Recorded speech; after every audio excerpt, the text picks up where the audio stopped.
Hello there, you're welcome to today's topic, which is formulae for deformation due to thermal stress. The course is strength of materials. First of all, before we proceed, I want you to subscribe to my channel. Just click on the subscribe button down so that you can have more videos as we proceed in this course. We want to look at thermal deformation and stresses. That's what happens to a metal when it is heated up. The metal is bound to expand, okay, as we have on the screen. When the body is subjected to heat, the body expands. Some form of deformation is bound to take place. It is isotropic, that is, the expansion takes place in all directions, okay. Now the amount of thermal expansion, as we have here, or the elongation, you will always hear this word. You will always come across this word.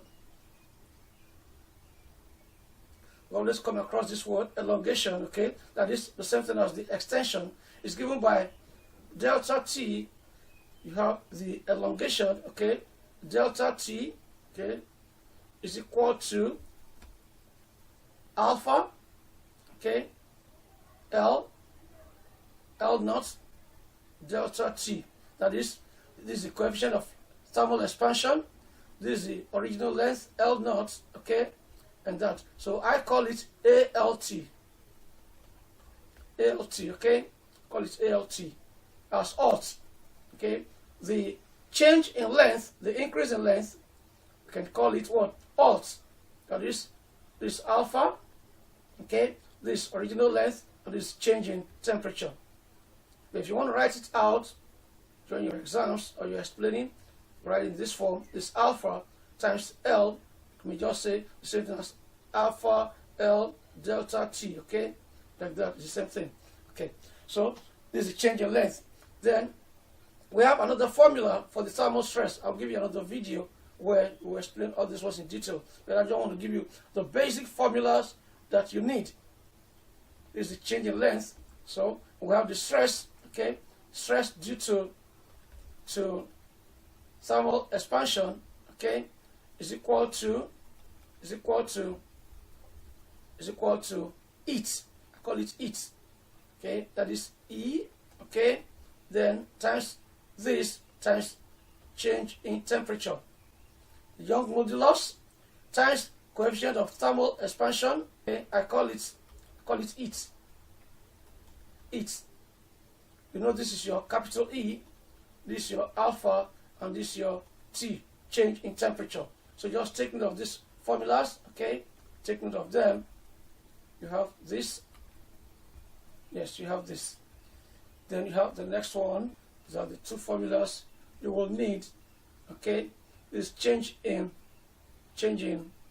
length or elongation is alpha times L times delta T. While the stress induced is that. Now you still remember our formula for axially induced stress. When you have stress that is induced in the metal by way of applying force, you still remember the change in length. Change in length due to electric force P, okay, is equal to play, okay, P L over AE. That's the formula. That's the formula for change in length, okay, or you call it the deformation. Deformation as a result of a force P applied to a metal or to an object. This is going to give you the change in length, okay. And still remember your stress, okay, is equal to what? Is equal to A. That is E. Let me write this E. E, then E. This other formula, that's the stress as a result of the axial force. So we have all this formula, okay. Let me say you have all this. You have 1, you have 2, this is 3, and this is 4. Okay, so with these 4 formulae, you should be able to solve all your questions. under this topic. Okay, so just memorize them and it will help you a lot. Let's look at our material again. You have this. There's an example. Let's scroll down. See, for steel, they're trying to explain here. I've already sent you the material. Just look at it. You can see this. Now, this is a case where a metal is undergoing deformation as a result of heat. Okay. Now, please remember that in the absence of any support here, on this right side, it's not supported, it expands freely. So when the metal is heated, it does not experience any thermal stress. Okay? But it is when it is constrained at the other end, we will now say that the extension due to heat is equal to what? The reduction in length as a result of the resistance posed here. You remember Newton's third law of motion that says that action and reaction forces are equal and opposite. Okay, so we assume that as for these two objects, these two boundaries, the left and the right walls, okay, they are constraining this metal from expanding. So if it were to expand freely, there's nothing on the right side, there will not be any induced thermal stress. But when it's constrained here, we now have induced thermal stress. So we have this, the change in length, elongation, okay, due to thermal stress, okay, the elongation is what? ALT, okay, ALT, alpha times the original length times the change in temperature. And I call this one alt, okay, I call this one alt, yes, ALT, that is change in length as a result of heat, thermal, okay, elongation, thermal elongation is equal to what? ALT, and this A is what? That's alpha times original length times the change in temperature. Okay, that's the formula I should use. Change in length is what? ALT. Then you come here, this is the change in length as a result of physical force, okay? Physical force applied, P. There's the play, PL over AE. So by the time you start substituting, you see your sigma here is force. This P is force, okay? The same thing as F, okay? F over A. So by the time you substitute F, this P over A, it gives you the sigma here times L on top over E below. So what I'm teaching you is, I'm not asking you to cram. I'm teaching the formulas you are going to apply to solve any question that is coming across your way. Okay, so let's go. You can see. So we have this again. What I told you, thermal stress. Okay, thermal stress is EAT. This Young's modulus times your coefficient of thermal expansion times the change in temperature. You just need to know this formula. Let me come here. You can see these are the formula we're talking about. Stress EAT. Okay, thermal deformation is ALT, ALT. Okay, then you have your stress as a result of axial force, giving you what? A, your strain times the Young's modulus.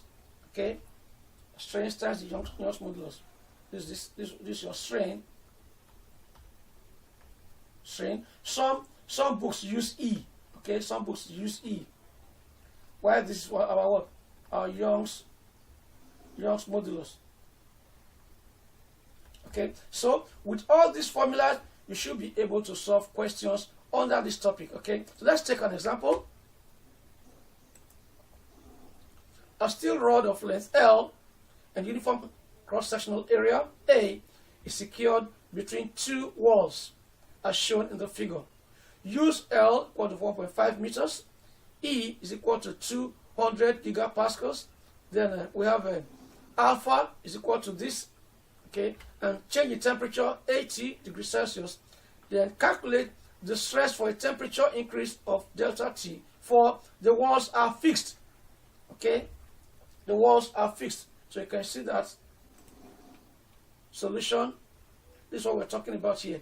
That the force here, the extension, the thermal extension here, will cause it to extend this way, while the reaction by the wall will cause it to go back. Okay, so if we subtract the two, because this minus, okay, we take our right to be positive and take our left to be negative. You add the two of them together, the summation should give us 0. So that it's assumed that these two rigid supports are not going to shift at all, remain like that, static. That is the assumption. So in the absence of this wall, okay, shifting, then we have it that the extension to the right minus the extension to the left, okay, this one will give us 0. So that's what we're solving with. So we come here, this is the what? This is the extension as a result of heat.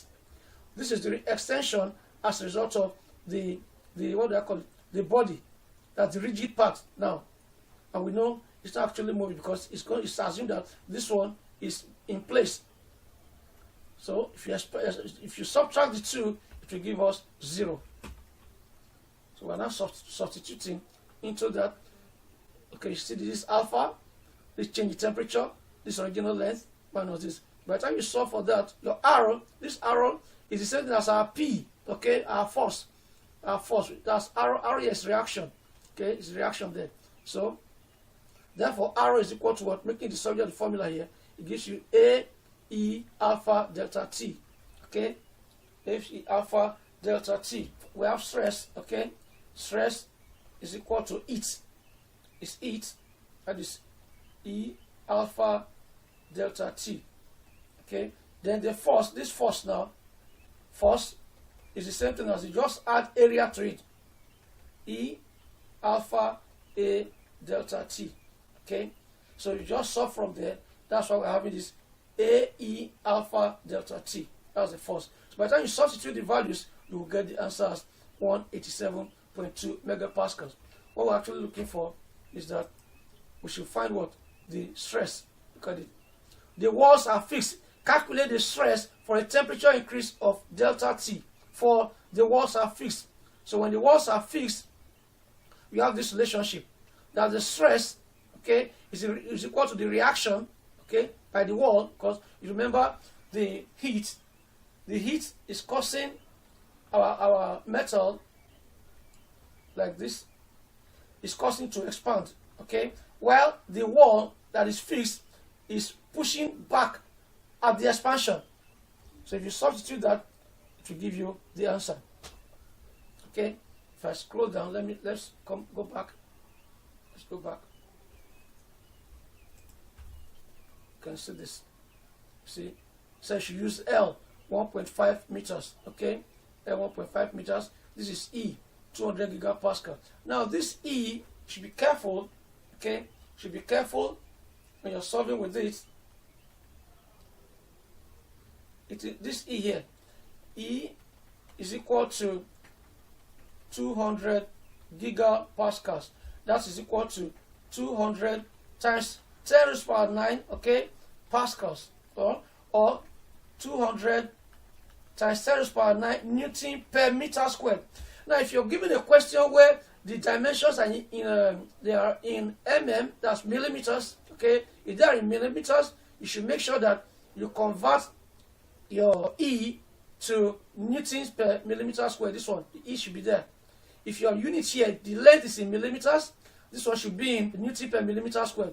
In that case, you will have to, whatever you are given here, remember this is 200 times 10 raised to the power 9, which is the giga. Okay, if you want to convert this to newton per millimeter square, it will be this times, you have 1,000, okay, 1,000 millimeters giving you 1 meter, isn't it? So by the time you square it will be 10 raised to the power 6 under. Okay, so this value actually is going to be 200 times 10 raised to the power 3 Newton per millimeter squared. That is 200, okay, gigapascal is equal to 200 times 10 raised to the power 9, okay, Newton per meter squared, which is the same thing as 200 times 10 raised to the power 9, okay, divided by changing this meter squared to millimeter squared, is going to give us 1,000 squared, okay, then millimeter squared. So this 1,000 squared will give us 10 raised to the power 6. So 10 raised to the power 6 from 10 raised to the power 9 will give us 10 raised to the power 3. So here we actually give us our stress, our E, okay, our Young's modulus will be 200 times 10 raised to power 3, okay, times 10 raised to power 3 newtons per millimeter squared. So you should be able to convert them, or else you're going to have the wrong answer. Let's look at the second part of the question. The first part says we should calculate the stress for a temperature increase of delta T, that is this 80 degrees Celsius, okay, for the walls are fixed. But the second part says calculate the stress for a temperature increase of delta T for the walls move apart a distance of 0.5 mm. Okay, so we have this the rod, okay, this is the rod, these are the two walls, okay. Now it is said that the walls move apart a distance of 0.5 mm. So there's an increase in the length of the rod by way of the thermal stress experienced by the rod. So if we come down, there's a sketch of it, okay. This is the original length, L, okay. We have the thermal stress, okay. You have the extension, the elongation as a result of the increase in temperature. So you have a force going to the right, okay, you have a force to the right as a result, which is this delta T, while you have the force, the opposing force, the reaction, okay, the reaction going to the left, this arrow we're seeing here, okay, you can see this, make it bigger now. The force to the right is the extension due to the increase in temperature, while the force to the left is the reaction. Now the question says that the walls were pushed apart by 0.5 mm,